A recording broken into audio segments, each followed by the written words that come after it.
নেপালে রক্তক্ষয়ী গণবিক্ষোভ ও প্রধানমন্ত্রী পদত্যাগের পর রাজনৈতিক অনিশ্চয়তা ঘনীভূত হচ্ছে। স্থিতিশীলতা ফেরাতে সেনাবাহিনী তরুণদের সঙ্গে আলোচনায় বসেছে। এদিকে অন্তর্বর্তী সরকারের নেতৃত্বে প্রথম নারী প্রধান বিচারপতি সুশীলা কার্কিকে আনতে রাষ্ট্রপতির সম্মতি মিলেছে। পার্লামেন্ট ভাঙতে নারাজ তিনি।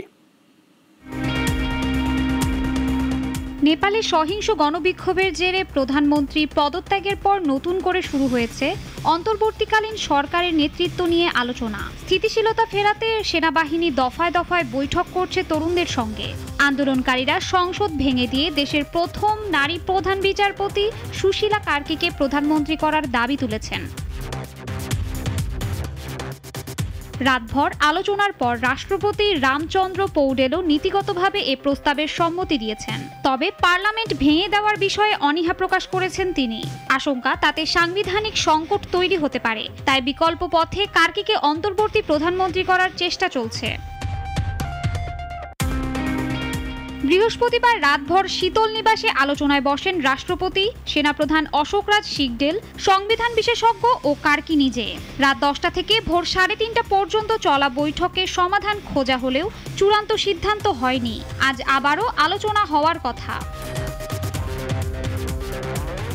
এদিকে আন্দোলনকারীদের একটি অংশ নতুন প্রস্তাব দেয়। তারা বিদ্যুৎ সংকট নিরসনের জন্য নেপালে জনপ্রিয় হয়ে ওঠা প্রকৌশলী কুলমান ঘিসিংকে অন্তর্বর্তী প্রধানমন্ত্রী করার দাবি জানিয়েছেন। সুশীলা কার্কি দুর্নীতির বিরুদ্ধে কঠোর অবস্থানের জন্য পরিচিত। 2016 থেকে 2017 পর্যন্ত দায়িত্ব পালন করেন নেপালের প্রথম নারী প্রধান বিচারপতি হিসেবে। তার রায়ে প্রভাবশালী ব্যক্তিদের অপসারণ হয়েছিল, এমনকি রাজনৈতিক চাপের মুখে তাকে অভিশংসনের প্রক্রিয়ায়ও পড়তে হয়।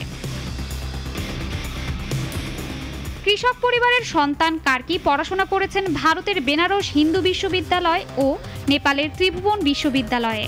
দীর্ঘ বিচারিক জীবনে দুর্নীতি বিরোধী অবস্থান তাকে আলাদা পরিচিতি দিয়েছে।